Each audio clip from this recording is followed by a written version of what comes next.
What does it take to cross a pole? What does it take to develop premium expedition products? Well, since I first started to do expeditions in 1986, I've been working on details on equipment and designing, tents and sleeping bags and swimsuits to cross leads. That has always been a big part of me and doing expeditions, trying to move it forward on the technical side. So the suit we're making now has all my experience in it.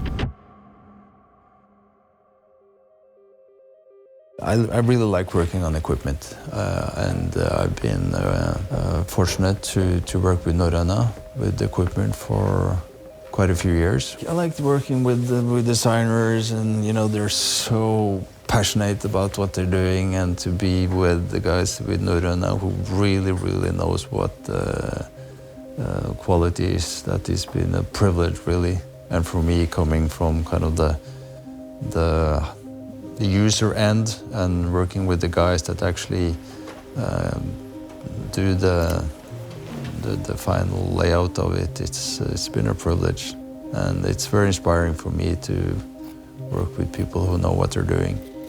We have the meetings, we go through all the details that we have from before, we go through the elements that I want to change, and we implement that in the first prototype. Ja. Men hadde du, er det den opplevelse du hadde av alle borrelåsene, eller var det kun den der? I take the first prototype with me on a trip, which I just have done now on Baffin Island. And the light on my anorak, you see the whole thing ices up, everything ices up completely.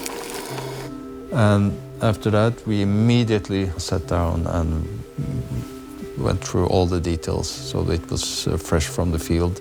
Når det blir så mye is, så får ikke glidelåsene helt opp, og så blir det veldig mye vind som kommer inn her, så du må ha en mulighet for å lukke den. Bare se på den der løsningen der og finne noe som funker for dere, egentlig. Der har vi... Der har vi løsningen. Nei, løsningen.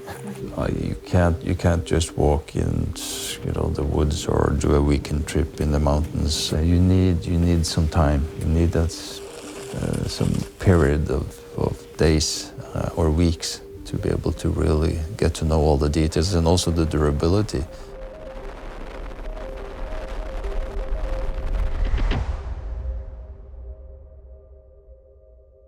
The North Pole is one of the world's most desolate regions. A vast white wilderness, its extreme weather conditions owing to its treacherous reputation. However, for Børge Ousland, it's become a second home. The plan is we're going to Nome in Alaska in mid-August, and from there we will sail into the polar ocean, and we want to penetrate as far into the polar ocean as possible. And then we'll get onto the ice, the boat will return, and Mike and myself, we will start skiing towards the North Pole and continue towards Svalbard. We'll start in the warm side of the season and walk towards the winter and the darkness.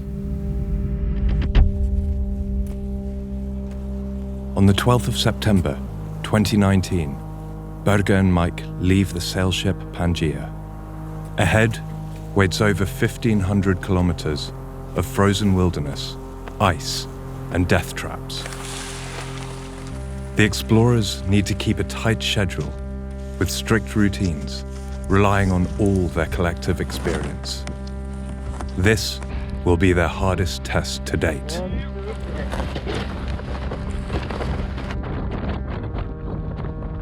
After battling the darkness, ice, and cold for more than a month, Børge and Mike reached the North Pole on the 17th of October, 450 kilometers from the boat they left behind. But we're at the North Pole. Congratulations, huh?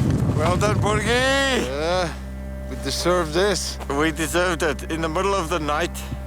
But this is only half of the expedition, and they are not able to stay at the pole for long. Ahead lies 900 kilometers of darkness, cold, and shifting ice.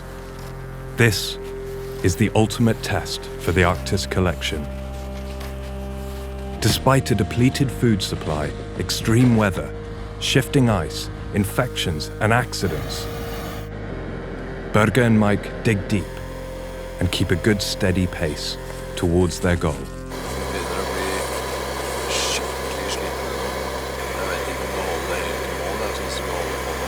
This trip seems impossible to complete.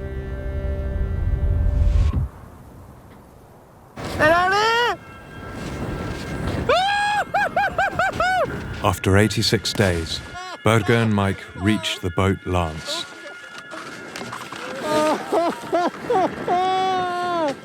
Behind them, they have crossed over 1,500 kilometers of ice and survived unsupported in the frozen wilderness. Never before has anyone completed such a feat. Yes!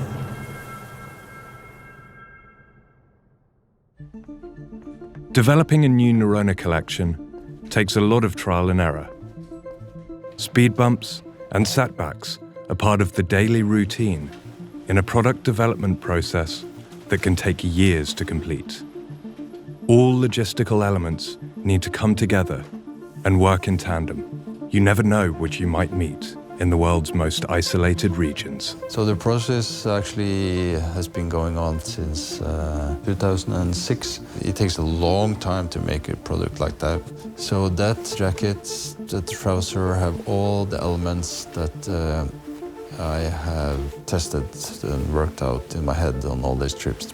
What do I need to make life as good and comfortable and as safe as possible when I do my expeditions? And now we will build on that and launch the Arctic battle dress. This will be the high-end, the ultimate jacket and trousers for expedition use, or just normal mountain use, because if it works in the Arctic, it will also work in Norwegian mountains or wherever it's windy and cold.